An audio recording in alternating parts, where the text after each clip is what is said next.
चलिए ब्रेक के बाद एक बार फिर से बहुत स्वागत है आपका। महाकवरेज चंद्रग्रहण पर न्यूज नेशन की लगातार जारी है और बड़ी तस्वीरें इस वक्त न्यूज नेशन आपको दिखा रहा है, जहां पर दुनिया भर में चंद्र ग्रहण लग चुका है। ये तस्वीरें, सीधी तस्वीरें इस वक्त न्यूज नेशन पर आपको लाइव दिखा रहे हैं। आप देखिए कि ऑस्ट्रेलिया में चंद्र ग्रहण नजर आ चुका है। साल का ये आखिरी चंद्र ग्रहण है जो की जारी है, जिसकी शुरुआत हो चुकी है और ऐसे में लगातार न्यूज नेशन आपको बता रहा है और दिखा रहा है कि क्या आपको करना है, क्या आपको नहीं करना है। लेकिन फिलहाल जो बड़ी तस्वीरें सामने आ रही हैं वो इस वक्त हम आपको दिखा रहे हैं, जहां पर देर रात 1:26 पर पूर्ण चंद्र ग्रहण खत्म होगा।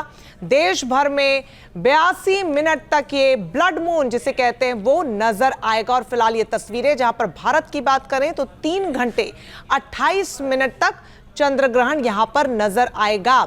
2022 के बाद भारत में ये सबसे लंबा पूर्ण चंद्र ग्रहण है, साल का दूसरा और आखिरी चंद्र ग्रहण है। और फिलहाल जो तस्वीरें हैं वो हम आपको दिखा रहे हैं। तो देखिए, ये अब चंद्र ग्रहण की तस्वीर आपने देख ली, लेकिन फिर अपने मेहमानों के पास ही चलेंगे। आचार्य संजीव जी हैं, अरविंद जी हमारे साथ हैं और ये दोनों लगातार बता ही रहे हैं कि ग्रहण का प्रभाव किस तरह से। 1 घंटा बीतने को हो गया अरविंद जी, 1 घंटा लगभग, अब 1 घंटे हो जाएंगे 10-15 मिनट में। जी जी।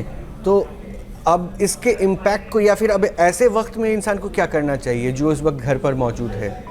देखिए, इस समय जो घर पर लोग हैं, दर्शक हैं या बैठे हुए हैं या सो रहे हैं, तो इसमें ख़ास तौर से जो लोग हैं इसमें इनको क्या करना चाहिए कि ईश्वर के मंत्र का जप करना चाहिए। जिनके जिष्ट है, जैसे इसमें आप हरे राम हरे कृष्ण जप कर सकते हैं, श्री राम जय राम का मंत्र जप कर सकते हैं, ओम नमो भगवते वासुदेवाय नमः इस मंत्र का जप कर सकते हैं, ओम सोम सोमाय नमः इस मंत्र का जप कर सकते हैं। ये आपके लिए काफ़ी अच्छा रहेगा। ख़ास तौर से इसमें जो आप जो भी मंत्र जपते हैं, ग्रहण काल यह बहुत ही पवित्र समय होता है। इसमें अगर आप जो भी मंत्र जप करते हैं, इसमें आपको कई गुना हो करके मिलता है। तो मंत्र का जप करना बहुत ही अच्छा रहता है। दूसरी बात का ध्यान रखना चाहिए कि जो महिलाएं हैं, गर्भवती हैं, इनको शयन नहीं करना चाहिए। और कई बार लोग क्या करते हैं, घर में बैठे रहते हैं तो कैंची पकड़ लेते हैं, सुई छू लेते हैं। तो इनको नुकीली चीज़ों से, शार्प चीज़ों से दूर रहना चाहिए, नहीं तो जो पेट में पलने वाला जो शिशु है वह विकलांग पैदा हो सकता है। और गर्भवती महिलाओं को शयन नहीं करना चाहिए। और ख़ास तौर से जो जातक जिनकी कुंडली में सूर्य राहु या सूर्य केतु या चंद्रमा राहु, चंद्रमा केतु एक साथ बैठा है, तो उनकी कुंडली में ग्रहण योग बन रहा है। ऐसे परिस्थिति में अगर जातक जो लोग अगर ओम नमो भगवते वासुदेवाय नमः मंत्र का जप करें या ओम सोम सोमाय नमः मंत्र का जप करें या काला तिल छू लें, तो इसमें क्या होगा कि जो उनके कुंडली में जो राहु और केतु का प्रभाव है या जो ग्रहण का प्रभाव है वो कम हो जाता है। और कई बार क्या होता है कि जैसे मान लीजिए कोई व्यक्ति की कुंडली में ग्रहण योग चल रहा है जी, अगर वह परीक्षा दे रहा है, उसको परीक्षा में सफलता नहीं मिल रही है, शादी हो गई, वैवाहिक जीवन खराब है, नौकरी के लिए तैयारी कर रहा है, नौकरी में उसको सफलता नहीं मिल रही है, घर में धन है, संपन्नता है, सब कुछ है, लेकिन उसको सुख नहीं मिल रहा है, घर में कलह है, ऐसे परिस्थिति में आज आपको क्या करना चाहिए कि भगवत भजन करना चाहिए। ओम नमो भगवते वासुदेवाय नमः, श्री कृष्ण गोविंद हरे मुरारी, हे नाथ वासुदेवाय इस मंत्र का जप करें, आपके लिए अच्छा रहेगा। जितना हो सके भगवान के नाम का जप आपको इस वक्त करना चाहिए, जैसा कि पंडित जी बता रहे हैं। संजीव जी, मैं आपसे समझना चाहूंगी, जो तस्वीरें इस वक्त सामने आ रही है, अगर आप दर्शकों के लिए ये समझा पाए कि इन तस्वीरों को देखकर क्या समझा जा सकता है, फिलहाल स्थिति चंद्रग्रहण की कहां तक पहुंची? देखिए, ग्रहण इस समय बड़ा सम्यक इस समय चल रहा है, बिल्कुल लगभग मध्य तो अभी नहीं हुआ है, लेकिन हो जाएगा, मध्य के आसपास ही चल रहा है। तो जो चंद्र ग्रहण इस समय जो आप दर्शक लोग देख सकते हैं, तो इसको बहुत ज़्यादा देखना तो नहीं चाहिए, पर हमको लगता है इस समय, जैसे हमारे भैया जी आचार्य जी ने कहा अभी, कि इस समय बैठ करके आसन पर और आपने ग्रहण के प्रारंभ में एक बार स्नान करना चाहिए और एक बार मध्य में स्नान करना चाहिए संभव हो तो, और एक बार ग्रहण के अंत में स्नान करना चाहिए। और गोधूम माने गेहूं आदि का बहुत सारा दान करें।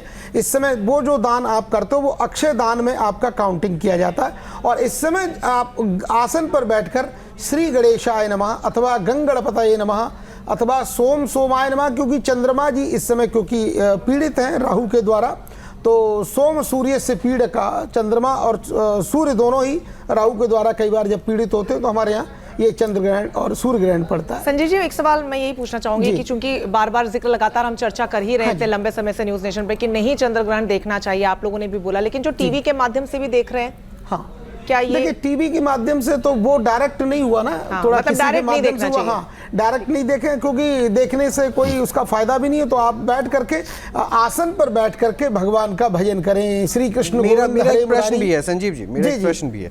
जी। देखिए कलयुग काल में, जी। इस बात को आप मेरे से बेहतर जानते जी। होंगे, समय यहाँ बहुत इंसान के पास कम है। बिल्कुल वीक का आखिरी दिन संडे, इस वक्त कल मंडे के लिए लोग आपाधापी में होंगे सुबह। जी, जी। अब ऐसे में जितने प्रोटोकॉल्स आप बता रहे हैं कि ये करना चाहिए, हाँ जी, हाँ जी। अगर वो इंसान उसके लिए सक्षम ना हो, क्योंकि सुबह उठ के ऑफिस भी तो जाना है, बच्चों को स्कूल भी तो जाना है, तब ऐसे में क्या उपाय करे? क्या फिर वो पाप का भोगी हो गया? नहीं, ऐसा नहीं, पाप का भोग ही नहीं। लेकिन मैं ये कह रहा हूँ, ये भारत जो है एक तपस्थली है, एक कर्म क्षेत्र है।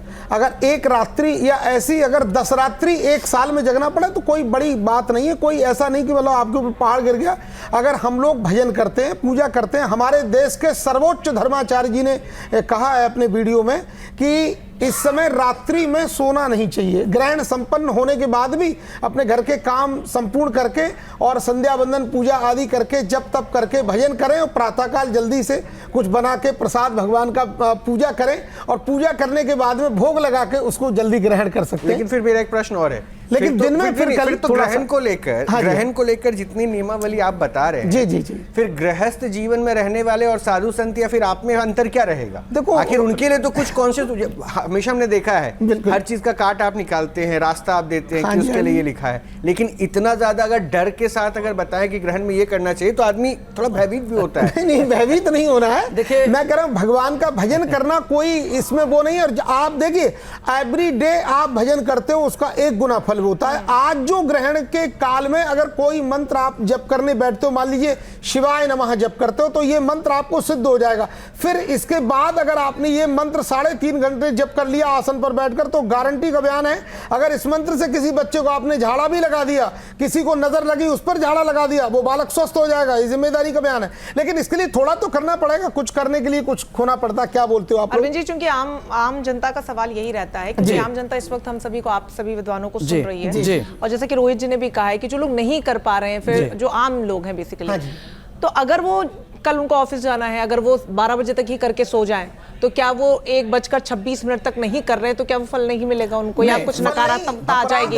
ये दंड है एक, तो दंड मिल जाएगा ये उनको। दंड है, क्योंकि देखो ग्रहण काल में बिल्कुल भी सोना नहीं चाहिए। यहाँ तक कि रोगी भी, भले ही रोगी है, पर उसको भी सोने का अधिकार नहीं है, खाने पीने का अधिकार रोगी को भी 3.5 घंटे नहीं, बाकी समय ठीक है। इन केस इमरजेंसी व्यक्ति पानी पी सकता है, दूध पी सकता है, जल पी सकता है, चाय पी सकता है। देखिए रंजना, ग्रहण में होता क्या है कि जो ग्रहण काल होता है, ग्रहण काल एक ऐसा समय होता है जिसमें चंद्रदेव पर ग्रहण लगा रहता है। चंद्रमा मन का कारक होता है। तो यदि आपको अपने जीवन में आगे बढ़ना है, प्रगति करना, अपने चंद्रमा को ठीक करना है, अपनी पारिवारिक जीवन और जीवन को ठीक करना है, तो आप जितना इस काल में अगर पूजा पाठ करते हैं, जप तप करते हैं, आपके लिए अच्छा रहता है। अगर कोई व्यक्ति किसी वजह से मंत्र जप नहीं कर सकता तो वो सहन कर सकता है। कोई ऐसी बात नहीं कि उसके लिए दिक्कत है कि न सो, जैसे मान लीजिए कि कोई वृद्ध है, बाल है, कोई गर्भवती महिला है, तो गर्भवती महिला को ध्यान रखना चाहिए कि सहन नहीं करना चाहिए, नुकीली चीज़ों का प्रयोग नहीं करना चाहिए, तो इन सब चीज़ों का ध्यान रखना चाहिए। और जो विद्यार्थी हैं वो अगर इसमें मंत्र जप करते हैं तो उनकी एकाग्रता बढ़ेगी, उनकी ग्रह दशा ठीक होगी, क्योंकि ये चंद्रमा का मंत्र है। और अगर गृहस्थ है, गृहस्थ अगर कुछ भी करता है इसमें मंत्र जप, तो उसके लिए फायदेमंद सिद्ध होगा। बिल्कुल। मोहित बख्शी हमारे संवाददाता इस वक्त सीधा हमारे साथ जुड़ गए। मोहित, बताइएगा लोकेशन कहां पर इस वक्त आप मौजूद हैं, और चूंकि दुनिया भर में ये चंद्र ग्रहण दिख रहा है और एक बड़ा संयोग है।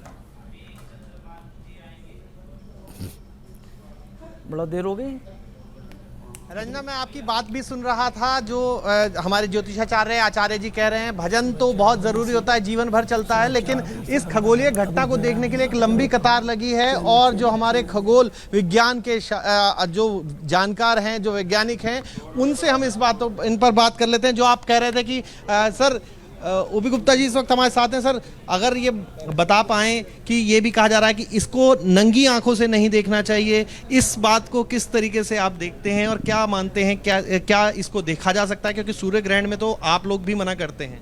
हाँ, सूर्य ग्रहण को हम नंगी आंखों से नहीं देख सकते, क्योंकि सूर्य में इतना हाई टेम्परेचर होता है, उसमें ultraviolet rays, X rays emit होती हैं, तो हमारे रेटिना को ख़राब कर सकता है, जला सकता है, यहाँ तक कि अंधा भी हो सकता है आदमी। जहाँ भक्ति है हर शब्द में, कथाओं में छुपे हैं दिव्य रहस्य और ज्योतिष देता है जीवन को दिशा। धर्म से जुड़ी हर बातों को जानने के लिए हमारे चैनल स्तुति को सब्सक्राइब करें। चैनल पर जाने के लिए इस लिंक पर क्लिक करें।